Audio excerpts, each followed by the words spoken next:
Welcome, everyone, to the gathering at the Cosmic Fire Summit 2025, heart to heart, hand to hand, and soul to soul, answering the global call to be of service. We are all beings of light, finding our way in the world, seeking support, connection, and seeds of inspiration along the way.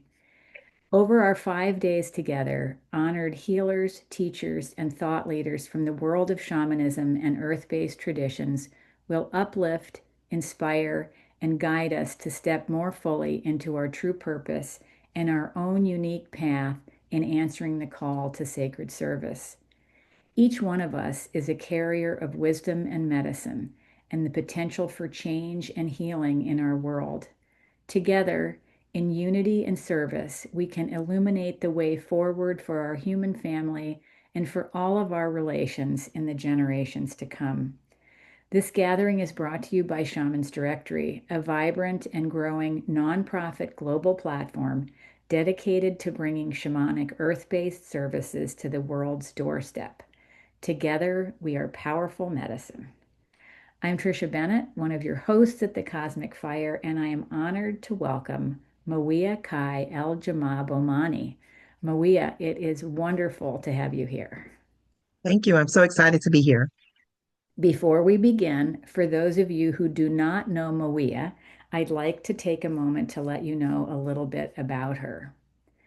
Dr. Mawiyah Kai El Jamah Bomani is a scholar, cultural worker, and practitioner of Hoodoo and African traditional religions. She holds a PhD in African American Studies and uses her academic and spiritual expertise to explore the intersections of ancestry, liberation, and ritual practice. Her work bridges scholarship and spirituality, emphasizing how Hoodoo serves not only a system of magic and healing, but also as a living expression of Black resilience, creativity, and self determination. She is the author of Conjuring the Calabash, Empowering Women with Hoodoo Spells and Recipes, and her brand new book that just came out last week, Hoodoo Saints, Root Workers and Conjurers in the Spiritual Liberation of Black America. Through her teaching, writing, and storytelling, Dr. Bomani invites readers and students to reconnect with ancestral wisdom, honor their cultural roots, and reclaim spiritual practices that affirm identity and empowerment. Thank you. Thank you so much. So, is there any place that you would like to begin? Wherever you want to start. We just go Okay. with it. Great. So I would like, there's so many amazing stories about how people find their way to the hmm path of traditional wisdom and magic. And I would love for you to share with our audience a little bit how that happened for you. Okay. Well, from about the age of 5 or 6 years old, I found that I could see spirits. I'm from New Orleans traditionally, born and raised, and we lived in a shotgun house. Most houses there are straight through. We call them shotgun. You get in the middle, you shoot a gun, the bullet will go straight through. So at about 5 or 6 years old, I could see spirits, and it would be a nightly occurrence, like each and every night. And it got to the point where I really didn't have a lot of sleep. And so at the time, I was also attending a Catholic school. Most of the schools were Catholic schools in the city. And I told my mom that morning, and she was not like freaked out. She didn't, she just told me, we don't talk about this with the nuns or the priests. We're not doing that. And she helped me, cultivate my knowledge of it all. She said they'll take you away, so we're not doing that. And she was really open to talking about it because she had saw spirits, at an early age in her own life. And so she was able to really walk me through how to have time for myself, how to let them know that we could help them process whatever they were going through, wherever they needed to go. But I was young and I needed my rest. And so we did that, and so from that time, um, I wasn't afraid, and I started to hear messages from them. There were some people who were native people from the land, indigenous people. who had lost their family and were trying to find out how to travel to where they needed to go. There were some people who were descendants of, enslaved Africans, and they were also trying to figure out how to connect with their family. So it's like almost like a travel spot for them, a place of passing through. And so that was the beginning of it all. Like I say, my mom worked me through how to connect with them, how to build a barrier to protect yourself when you needed that space, and just not to be fearful. She would always say, if you're fearful, they won't come back. They're there because they need you to assist them. This is part of your work in this world. And so that was just the beginning of it all. And so I kept journals. I would write about it. And a lot of times when people would read it, they'd think, "Oh, what do you're writing ghost stories." They didn't know. But it was really the beginning of really stepping into this belief that this energy needed to be taken care of. Now, once we leave this physical body, there's still this energy that needs to be nurtured, and sort of nursed into the next field of, sphere of existence. Mm, that's great. And it's so wonderful that your mother encouraged you, that you Hmm. had a mother who could do that. So many people Hmm. do not. And Right, right. instead of just saying, we don't talk to the nuns about that, they say, we don't Hmm. talk about that. Right, right, It shuts right, it down, right. you know. Hmm. And it's also, Yeah, yeah, yeah, it's also great that yeah. she didn't make you afraid of it. She just said, Hmm. these people need help. They're coming to you because they need something. Yeah, yeah. I know when I talk to people, they always say, "Well, that's great that she was able to do that for you." And I feel really good about it because even today, we talk about, the spirits that we see and we talk about how to assist them, still even now. Mhm. And so yeah, not just not talking to the nuns, but being able to have that safe space with my mother, is really something I feel blessed to have. Yeah. And there's something else that you said also that I loved, which is the idea of protecting yourself. That your mom Hmm. said, she's listening. She knows you're there, but she's a child and she needs her sleep. So let her Hmm. Hmm. sleep and we'll deal with you tomorrow. Right, Don't right. worry, we'll get back to you, but she needs her Hmm. sleep. So Hmm. there are, yeah, a lot of times from what my experience is that if you're not listening, they will wake you up Right. Oh yeah. Oh yeah. any time And during the day. we've always lived near cemeteries, And I know when I was initiated into Ifa, that was one of the things that came up being a child of Oya, is that you find that you've always gravitated towards those spaces. And even passing cemeteries, covering the head to make sure that that energy, all of that chatter that other people may not hear, I could pick up on. So it was always about being protective in that way. My mother would say, cover your head, wet your head, cover it with the white cloth. And when you pass, don't look that way because, they're there and they're wanting this help, and you'll feel so pulled to want to do it, but then everybody comes, right? So yeah, yeah, yeah. Right. So, can you tell us a little bit about hoodoo and what is the difference between hoodoo and voodoo? That's a good one. That's a real good question. All right. First of all, voodoo is initiated. You're initiated into that system. And that it is a spiritual practice. Some people will call it a religion. But its basis is you have to be initiated. And hoodoo, there is no initiation. There are teachings. You do learn things from, your elders, or, if you're working within a group of other hoodoo practitioners or conjurers or root workers, you will learn, the ways. But hoodoo itself it was born out of this need for enslaved people coming from many different areas, traveling from many different areas, to find a way to synthesize their spiritual beliefs, right? And so in this new space in the South, you had Native American beliefs. You had, whatever the Europeans brought. You had their ideas about the herbs. You had herbs that were foreign to these Africans, and then they had to find a new way to wake these herbs up and to use them in this space. So, Hoodoo became that gate, for everything to come together. So no matter where you were from, Senegambia, if you were Igbo, wherever, you could come together with your belief systems and we could make it into, I always call it a gumbo, right? a system that everybody could foster and use. There were no doctors for us, right? And so you who took care of that. It took care of, protecting you if you were trying to flee the plantation. All of these things became our system. So it became a magical system, a system of protection, a system that helped us, with our mental health as well as our physical health. So Mm. yeah. And I know that in it's similar, well, similar to the way that shamanism is perceived around the world, that Hmm. hoodoo, voodoo, magic, traditional Hmm. medicine is often misinterpreted as something that can be used for harm. And I guess everything can, of course, be used for harm or good. But can you Yeah. tell us about the distinction between using these practices for harm or good? Yeah, I think with anything, it's just like if someone goes to church, right? Or, the priest could be harmful, the preacher could be harmful. So it's all about the intent of the individual who's using it.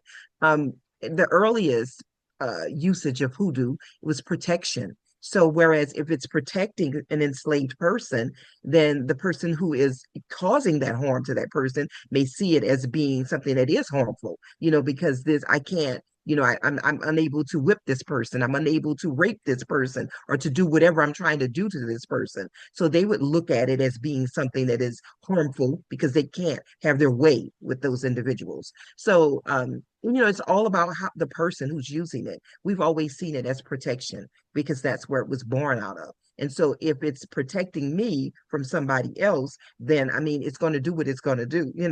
And so in that way, but anything can be used for harm. There are people who are called two-headed doctors, and so they will protect, but they will also receive money to cause harm, you know, to Mhm. other individuals. And then in some ways, I have a great aunt who is a Vodun practitioner, and she will say that, I will do both, right? If someone comes to me and a woman comes to me and she's in an abusive relationship, then I will send out harmful magic or harmful medicine to her husband or her boyfriend or whoever is hurting her. So it's all about how we look at it. Not harm just to be sending it chaos into the world, but if it's to protect groups of people or if it's to protect whatever it is, your family or whoever you're trying to, a client, then you look at it in that way as being helpful magic or helpful medicine. Mhm. Yeah. Preventing harm. Yes, yes, yes. And sometimes in that desire to prevent it, right? Somebody else may see it where you are harming me, but you're protecting, these individuals, And so I see it often, like I said, with I have clients who come to me and they're in abusive relationships. They're running away. Somebody's, trying to abuse their child or themselves, and you have to make that call, Are you going to say, I don't do this because that's seen as baneful or negative, right? Or am I going to protect this person who is crying out, right? And this child without this mother will be left to this person who is harmful. What are we going to do then? So it's about how you look at it too as well. If you're not just sitting there thinking of all these thoughts to make it to the top of your job and things like that, then if you're working for the community and you're not causing harm, right? Hmm. Yeah. You're setting boundaries, Yes, definitely, definitely. creating boundaries for someone who would otherwise Mhm. be harmful. Yeah, yeah, yeah. Yeah. So I loved a distinction that I heard you talk about in one of your online talks. You talked about appreciation versus appropriation. Mm-hmm, mm-hmm, In this time where there's so much divisiveness and fear mm-hmm, of mm-hmm, creating more oppression mm-hmm. across our planet, could you talk a little bit about this distinction and how it can help us? Yeah. I think, when you appreciate a person's culture, then you come in as a student, right? You're wanting to learn more about it. And you're not trying to dress up in that way. You're not calling yourself a gypsy for Halloween and things like that, or saying that you're dressing as, a tarot reader or whatever, you see in somebody's culture that you may think in your mind that it's just something you like, and you're trying to be appreciative, but it's hurtful in that way. And so I think for a lot of times what we need to do if we're outside of a specific culture or belief system is to talk to those individuals about what they're doing and how it works and how it helps them. People come to me and they say, well, can I buy your book if I'm not a person of color? And I say, yeah, you can, because now you can use the book and you can see, it goes against all these stereotypes that we've heard, right? And you can teach your family, you can teach yourself that this is magic as well, or this is a spiritual practice that has a basis. It's not evil, it's not demonic. Look here, it's about helping this community. And so that is how we appreciate. We give the facts, and we step away and we take away all the stigma that's associated with it. When we appropriate it, we're trying to just wear it as if it's a costume, Mm. or we make jokes about it and things like that. And it comes up as being something that, that doesn't deserve our respect. And so I would tell people, look at it as something that you should respect, and go into it with that as you're, like I say, as a student, learning more. And if you have questions, ask those questions. Yeah. Yeah.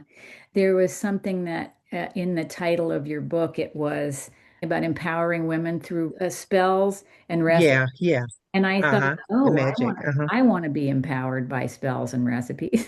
Right. And so then I was listening to you talking about, really, you just need to ask.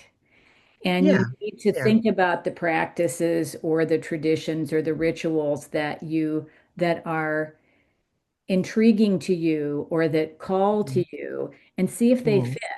See if they really fit Yeah, to your heart. because because in hoodoo, there are a lot of I always tell people, when you look at calling on the spirits, you're calling on a spirit who is still in that space where they were. They can help us in this time where we're in, but a lot of their sensibilities and their the ideas that they have are still very impressionable upon the space that they were in. So somebody like Lama Dama, working with the Lama Dama energy, her statue, she represents this woman who was working in the field. She was enslaved, and at a certain time in her life, after having all of these children, and now she can't have any more, she's moved into the big house, working there, but she is very much a maroon. So a lot of her children are gone and they're so lost. So her energy might not be as helpful to work with somebody who is not a Black person, right? She is more inclined to see the world as still this woman who's lost all of her children. And now her only idea, her goals in her older age is now all about trying to free as many people as she can. So, and protecting the family of today. So I use her for protection for families, right? And then there is someone like a Mother Catherine Seals who worked with Black and white people. They came to her in New Orleans. They sat in her temple, and she believed that, everybody needed this help, right? She was turned away by a white guy who said he wasn't a healer for Black people. And she said, if God grants me the grace to be able to survive the pain that I'm in, then I will open my church for everyone. And that's what she did. And so she practiced hoodoo, and everybody went to her. Native American people, Black people, white people, and people were angry about that. They thought, why are these white people there? They should not be mixing. Why are these native people there? And so somebody like her is someone that we can all work with. So I always tell people there are always these overlaps, but then there are always these people, who are still in that space. And it's not that, it's not a racial divide, like, oh, I can't work with her because she doesn't like. It's she is still in that space of losing her children, and so she can only see, those people who remind her of her situation. And that's who she's going to gravitate towards. Whereas Mother Catherine Seals is more open. She understands, that, we all have gone through this, a different time period, right? Different ideas about it. And so the working, I always tell them it's not as closed as you would think it is, but there are some things that are closed, right? And so you should be able to respect that. And again, that goes back to that appreciation, right? Part of it. Right. You can appreciate the fact that, Lamadama has been through it, right? And I understand that, sister, and I say you can always have a journal, write her a note, write a letter and leave it out for her. If you have a fireproof cauldron or something you're using, you can burn that letter and send that off into the cosmos. But she knows that, that you have, you feel for what she's going through. And those are ways that you can work with her and still not be a person of color, but still send that energy out for healing. So it's not, I think people always want to say, they always want to jump in oftentimes and say, oh, I can't do that. And they want to have this, argument with you about it, as opposed to looking at, how can we heal? If you have folk magic from your culture, I have folk magic from my culture, we can still use our folk magic for healing, right? And it doesn't have to look the same, but we're still working toward the same result, the end result. Yeah, that's beautiful. And I was gonna, I think you already answered, but is hoodoo for everyone? Yeah. Well, earliest beginnings of hoodoo, how it started was because of the enslaved people not having anywhere to go and needing to pool their spiritual resources together. And so I tell people, so when you look at it in that way, in that regard, then it is a close practice in that sense. Now, working with some of the individuals, like I talk about in my new book, the saints like Mother Catherine Seals, anybody, she opened up to everybody. If you needed it, she opened up to you. But hoodoo as a whole, it was born out of this need to be free and to be liberated. And so if you never felt that, if you've lived in privilege and you've never had to and you even today, my son who is 6'4", he's in the 10th grade, right? I'm afraid when he goes off to school because the cops are stopping this one and that one at the bus stop. The white boys are not getting stopped, the black boys are.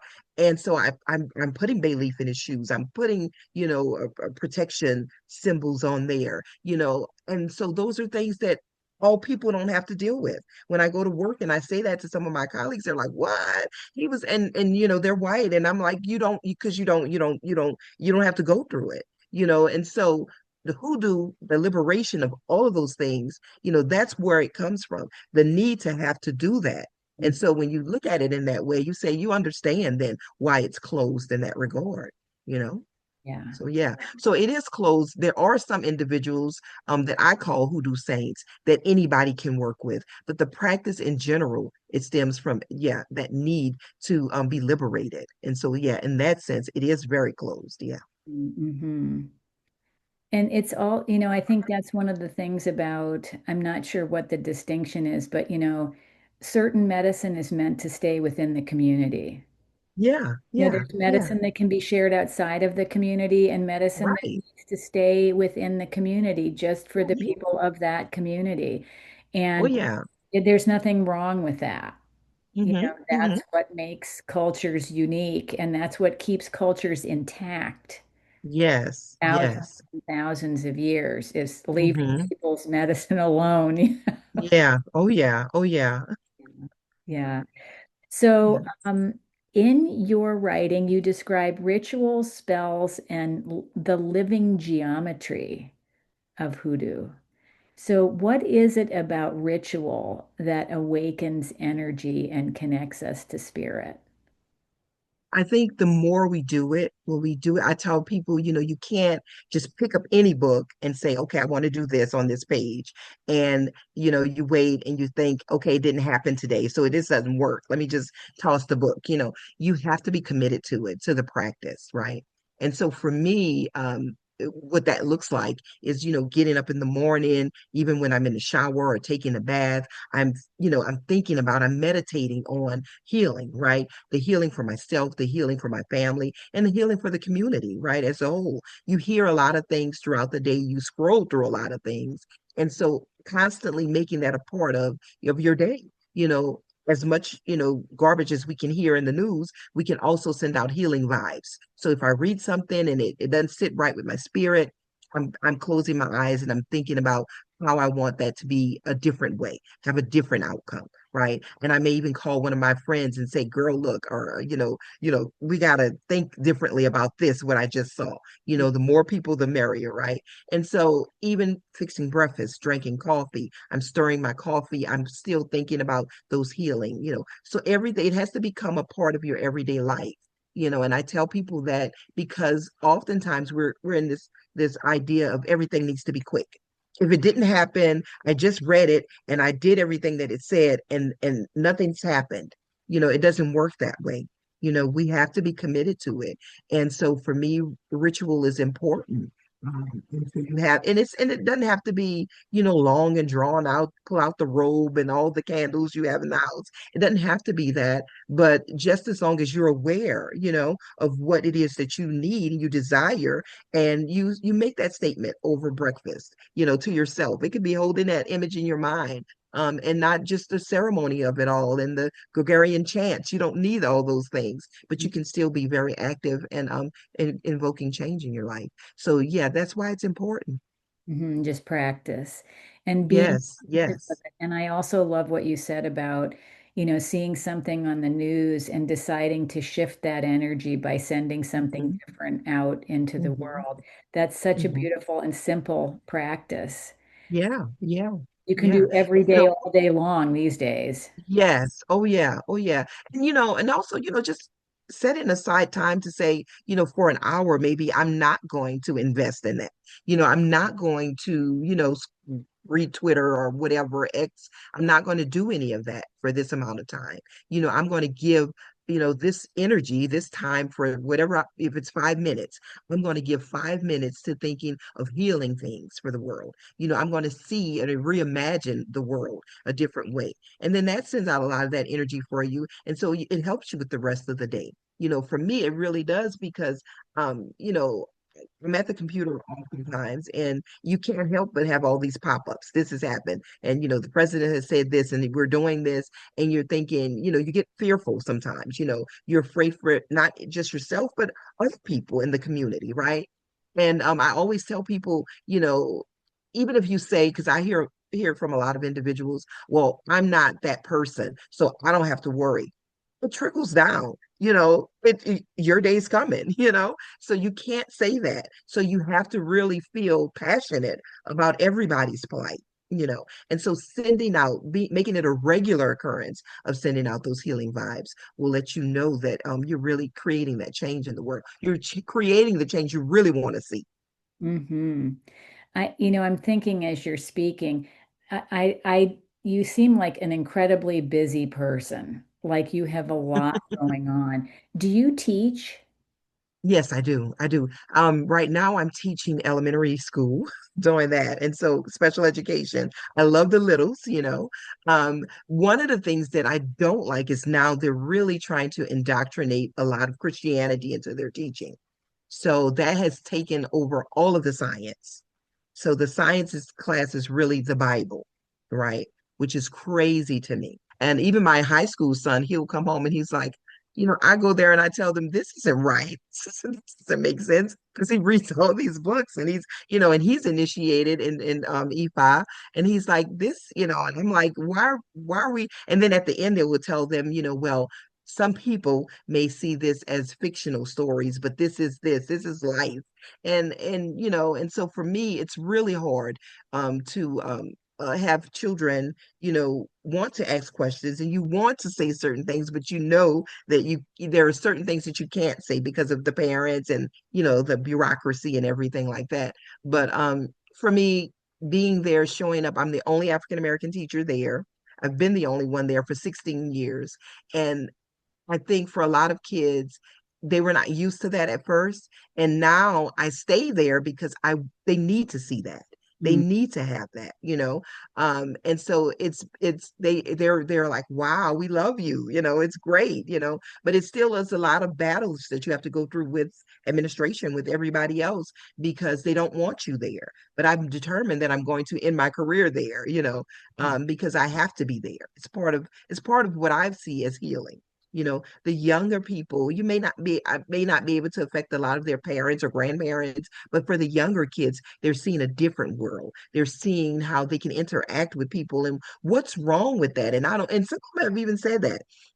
My grandmother said that you're my teacher, but there's nothing wrong with you. We like you. And I said, well, you pretty soon you'll be able to make your own decisions and then you'll be able to, and to build the world, create the world that you would like to see for yourself.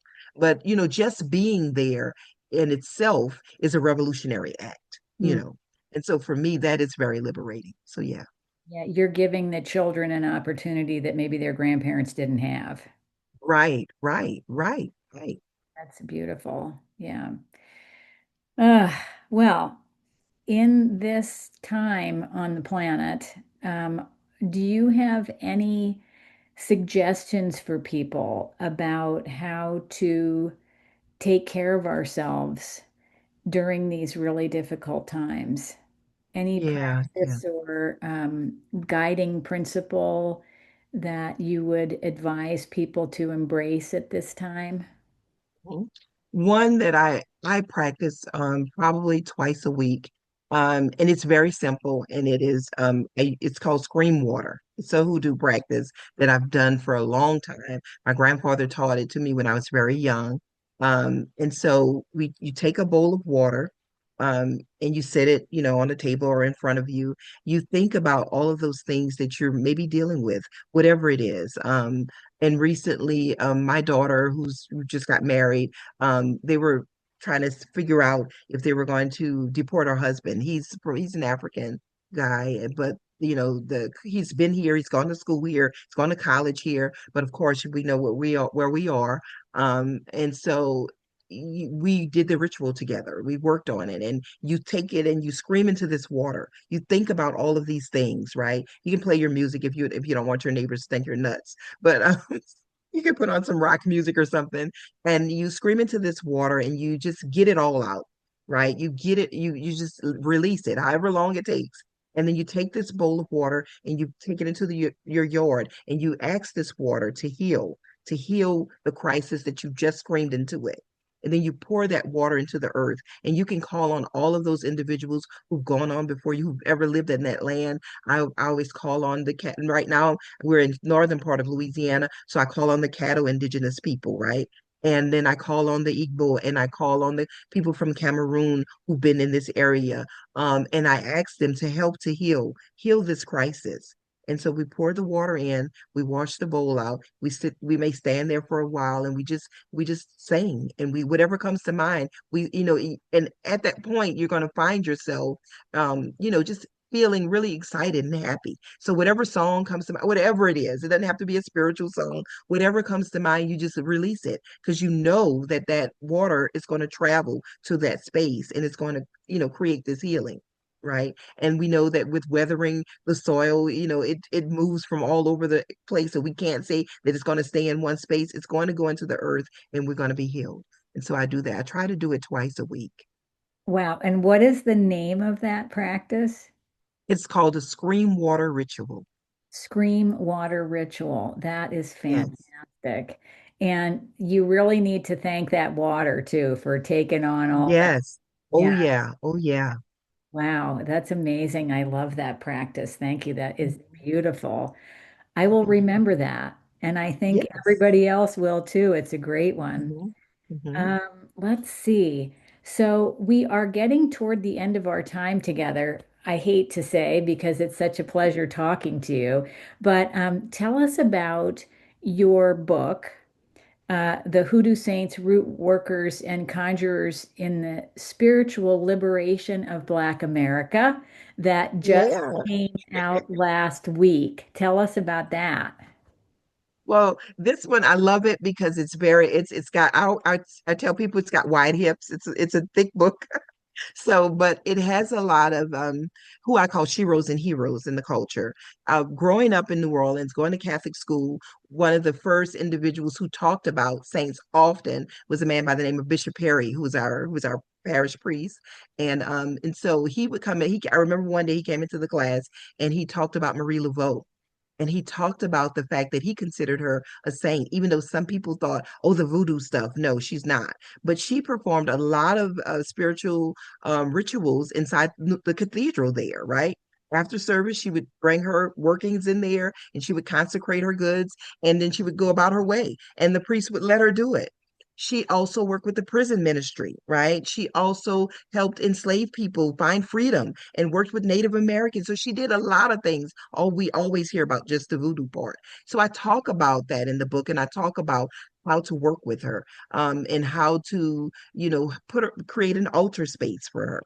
I use her for, I call her my all-purpose saint because for anything that comes up, I can always go to her. I keep her image up in the house. And so if I need to do something, I go straight to her. If I don't have time to build, an altar for a different saint. But I talk about Mother Catherine Seals in here, who I talked about earlier.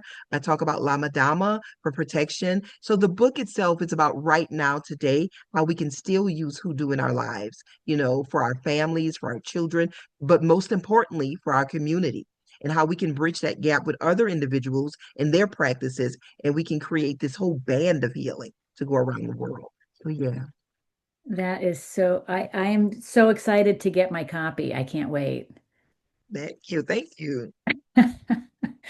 So, is there anything that I haven't asked you that you would like to say to a global summit audience today? I think mainly, let's just keep be vigilant with our practices. Let's just do them, make these rituals an everyday part of our lives. Because just like, we may feel like we've done this major ritual, this major thing, and we're good for a certain period of time. But the powers that be are constantly working, against us. They're creating all of these new ideas and these new purposes and reasons to keep us subjugated. So we need to, be about our business of making our workings work for us every day, and be in community with other individuals to make sure that we're creating that space where we can have healing, because we can't do it alone. We need each other, so we need to be able to work with each other. Yeah. Yeah, we definitely need each other today for sure to just keep the Hmm. frequency high and Yes. hang on to Yes. hope and hang on to change and Hmm. possibility and yeah. Yeah. Yeah. Yeah. So you have offered our audience a gift, which I have actually already listened to and love. And it is an online video that you did, a PowerPoint presentation called Hoodoo Culture, The Soil is the Soul of Liberation. Would you like to tell us a little bit about that gift? Yeah. So I really want people to look at that one. So I'm gonna give a little snippets just to get them teased a little bit. But you working with the soil, I always find that for me, hoodoo, I want everything to be as accessible as possible. I don't want people to feel like they have to go to metaphysical shops and buy the most expensive anything. You can get a jar, a baby food jar, whatever jar you have, in your house. It doesn't have to be a mason jar, but if you have a mason jar, perfect. And collect soil from your yard, collect soil from different places that you travel. But it'll walk you through how to do those things. But just keeping the soil, talking to the soil, putting petitions into the soil, and just using that soil because it travels, because we know that it travels all over. It gives us the energy, and we can take it. It's something that's easy to hide our work in. If you going to work and you're kind of fearful that a colleague may think you're doing something crazy, you can always pop a plant in there, and it's still your part of your soil work. And put a petition in there, something on a sticky note that says however you or whatever you would like to see manifest in your life. And talk to that plant. Hopefully it's okay to talk to your plants even if you're not a magical person. But and watch those ideas grow. And taking, when you travel places, if it's okay, taking a portion of that soil and keeping that with you, portion of soil from a cemetery, from a bank, if you're worried about your financial situation, right? Some of that soil. If you're worried about the financial situation of someone else, right? Pull it together, put everybody's name in the soil. So the soil is something that's easy, and we don't really think about it. Can I use that? Yeah, it's accessible, and it's quick and easy to do for your magical way of being, and you don't have to worry about other people looking in and thinking, "What are you doing?" So Well, they yeah, might, but yeah. right, right. And you're saying like a few tablespoons, right? Like not, don't get out there with a Yeah. shovel. Oh yeah, yeah. Don't get out there with the shovel. No, no, just a few tablespoons. I usually, like, if I'm traveling somewhere, I'll keep Ziploc bags in there, little small sandwich bags or something, and a little, stuff like that. But nothing, yeah, don't get out there with the shovel. We're not burying anybody. So Right. yeah. So yeah, Well, and people are going, and I've asked, like if I'm going to the bank, and I may ask one of the tellers or somebody, so look, I'll be out here getting a little, and they'll say, oh, yeah, whatever, whatever. They think, okay, you want some salt from the bank, whatever, So yeah. Yeah, that's great. Thanks. And Hmm it's hmm really a beautiful practice. It has a PDF PowerPoint that goes with it that has all hmm kinds of hmm amazing, rich information hmm in it. So hmm I hmm really encourage everyone to scroll hmm down underneath this video where you will find the link to this gift from Mawiyah as well as all of And the, can I say one more thing? yeah, Can I sure. say one more? Yeah. And also in that, in part of it is listing all of those indigenous people, those lands and those names. There's a map that's in there. And so I always, if wherever I'm traveling, I try to find out where, what groups of people were there. And so I thank them if I'm collecting soil from those areas. So I always try to do that as well. And I'll label that, on my jar or somewhere, kind of tape it on there that this jar came from this area where this group of people were. So, yeah. Yeah, that's great. And that's one of the things I didn't mention earlier that I loved about the different recordings that you've done is you talk about doing research. Yes, yes, Such yes, a great thing because yes, you don't yes. always think of magic and research in the same Right, sense. right, right. Think that that makes you own it more, as opposed to just reading something in a book. I always encourage people, and even in my new book, there is a book list, that require reading that I call it for spiritual disruptors, right? People who are going against the grain. So I think that you have to do that so that you can own your work, you can own your magic. Because it's not just what I say, you have to really feel it for it to really make change in your life. It's your life. So, you have to do the work. Hmm.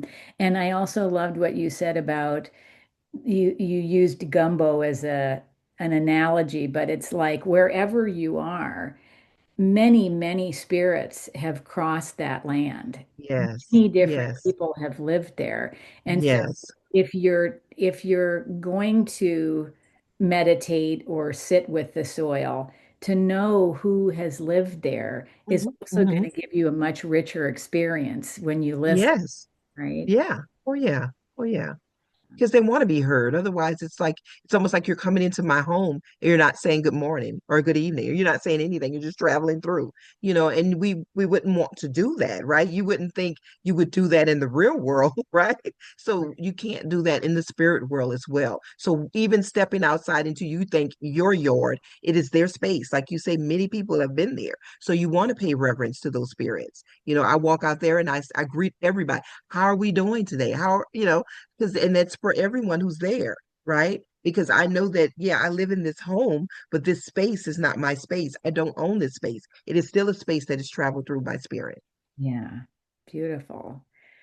Wow. Well, thank you so much for your Thank you for having to get today. This has really been a beautiful interview. And thank you for your generosity, for me. sharing Thank your you. Thank wisdom, you. and for Thank you so all. much for having me, for asking me to be a part of this. I'm so stoked. Oh, it was such a surprise to meet you. So I'm just delighted that you were available and you could fit us in. Thank you. Thank you. So, and for everyone who's listening and participating, we thank you for taking time out of your day to spend with us. We hope that you enjoy the rest of your day and that you will join us for our next interviews around the cosmic fire.